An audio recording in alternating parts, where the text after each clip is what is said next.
at BID.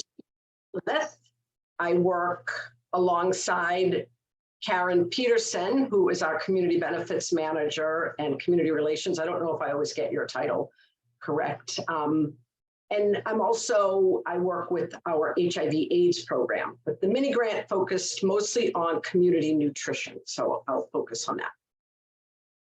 Do you want me to get started right now? Go ahead. Yep. Roll Okay. right into it. Thank you. So I have a very short PowerPoint presentation. So could you let me share? Oh yeah, hang on one sec. Let me do that. Security, screen sharing. Okay, should be good. All right, and I'm setting my 5-minute timer. Okay. Share.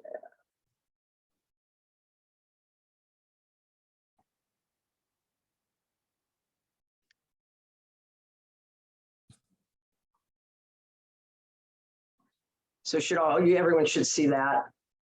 Yep. So this, I work in the community providing community nutrition education. And one of the things that I was coming across more and more was that while people were very happy to have the nutrition education, they needed more application. So many asked for recipes. So that was the beginning of my thought process on why not develop a recipe book that is rich with education, because many people also need the skills. I also wanted it to come from the community so that the recipes would reflect the culture, the ethnicity, the likes, the dislikes, preferences, all of that from our community. So all of the recipes, this 57 in all in this cookbook, come from the community. Lots of different cultures, ethnicities. The focus of the book is heart healthy, diabetes friendly. It isn't specified as gluten friendly, but the majority of the recipes are affordable, easy to make, and most of all, delicious. So there was a lot of evidence behind this in addition to the request that I had. At the time I was writing the grant, almost 60% of adults in the Plymouth area that we serve are overweight or obese. 7% are diagnosed with heart disease, 9% are diabetic, and 6.2% pre-diabetic. 19.4% only 19.4% were consuming the recommended 5 servings of fruits and vegetables each day. So these 3 things all have a powerful impact on risk development for chronic disease or treatment, prevention, and management.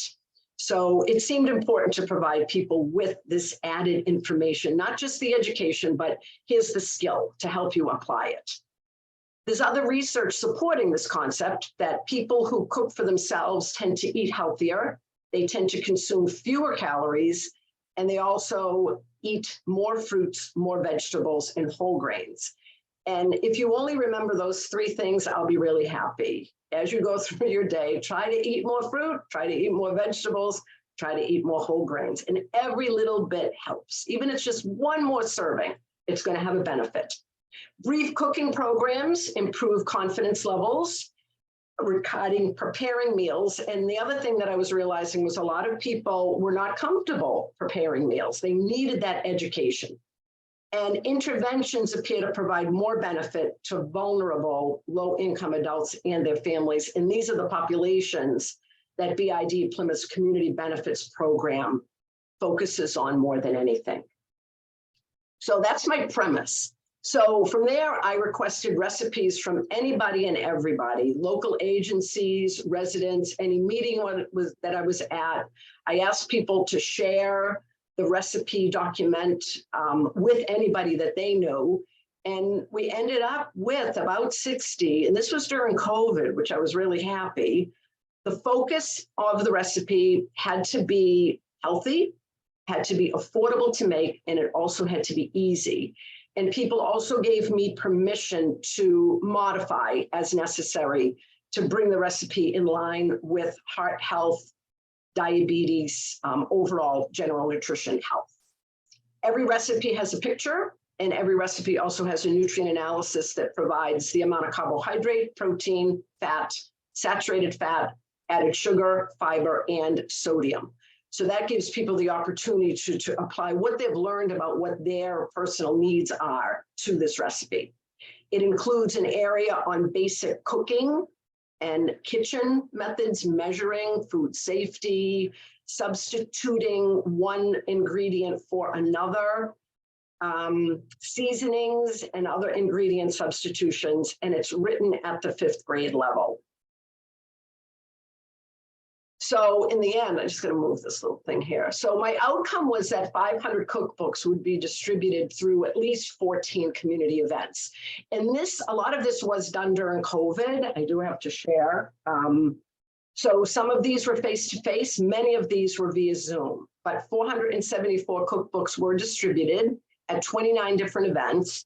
Those events were at Council on Aging's, within food pantries. I was at Perry's Market, a Duxbury Free Library event, Plymouth Family Resource, BID's Cardiac Rehab Program, just to name a few. But the cookbooks were always distributed with education. They weren't just in a pile given out to people. The evaluations show that it was pretty successful, that 94% of those evaluated strongly agree that they'll prepare one of the recipes, and 6% generally agree. So that really made me happy to know that that was, it was working.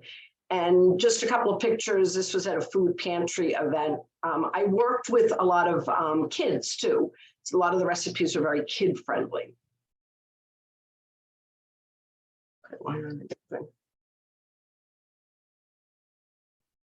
My mouse just went dead. So you can't see the next slide because my mouse just decided to go dead. But moving forward, the hospital has approved the printing of 500 more. So I've begun distributing additional recipe books, and to date, I am at about 105 have been distributed at several different events. And my last and final thing is that there is a PDF that will be sent out to all of you so that you can have a copy of the book. And this is what it looks like. I don't know if you can see it. It's a spiral bound book, so it's really easy to use when you cook. And if anybody wants an actual hard copy, I'm going to ask Mike and Kim to share Karen Peterson and my contact information, and we'd be happy to try to arrange to get a hard copy of the book to you.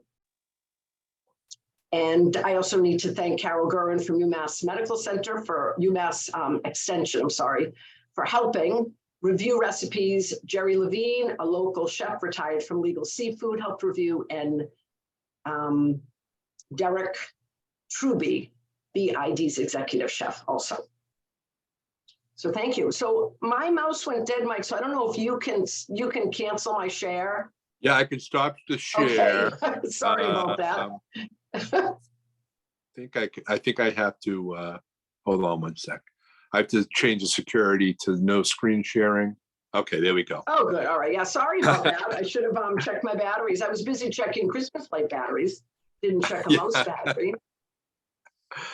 Awesome. That's great, Marcia. Thank you. And I definitely want to get one of the hard copies because I like to have a cookbook in my kitchen when I look at stuff. Because I find stuff online, then I can't find it again. That's the problem. That's the same thing with me. And it really, I do have to admit, all the recipes are absolutely delicious.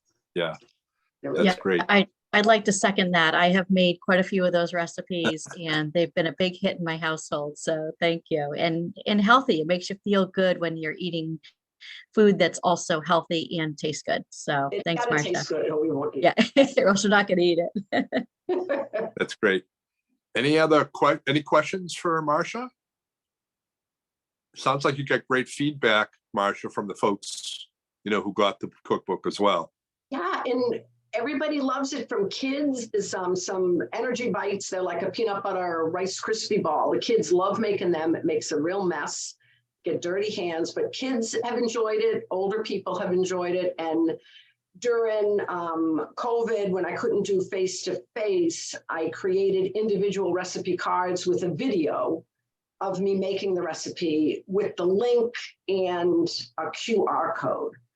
So this was also an experience for me that I learned a lot of things that I never knew how to do at all. Great. Yep. Excellent. So Thank yeah, you. I'm gonna follow up with you and with Karen. I want to get my hands on some of those books, and we can certainly Good. send some out too. If people want to Awesome. let Kim or I know, we'll get some hard copies as well. Yeah, I think whatever works easiest. I'm not in the hospital. I work out of a Yeah. doctor's office, so it's just not feasible for people to come and get one from Yeah. me. So however it works, I can come and drop a pile off to you, whatever Okay. works, let me know. All right, we'll Yeah, figure it we'll out. send out the PDF, but if folks want to shoot back an email and I can collect anyone that wants a hard copy, maybe if that's the easiest, and I'll let Karen and Marcia know who's on that list. Perfect. Awesome. That would A be little great. And holiday gift for everybody. Yeah, I looked through it myself and it's really good. I printed out a hard copy actually because I'm like, oh, I need this at home. Oh, that's a lot of ink, huh? Yeah, double-sided black and white, but still. Thank you all for So- listening to me. Thanks, Marcia. So yeah, a lot of people are saying they want to get that, at least get the PDF. So we'll definitely send out. Thank you, Kim. All right, Marcia, thank you so much. I'm going to just stop this. Okay.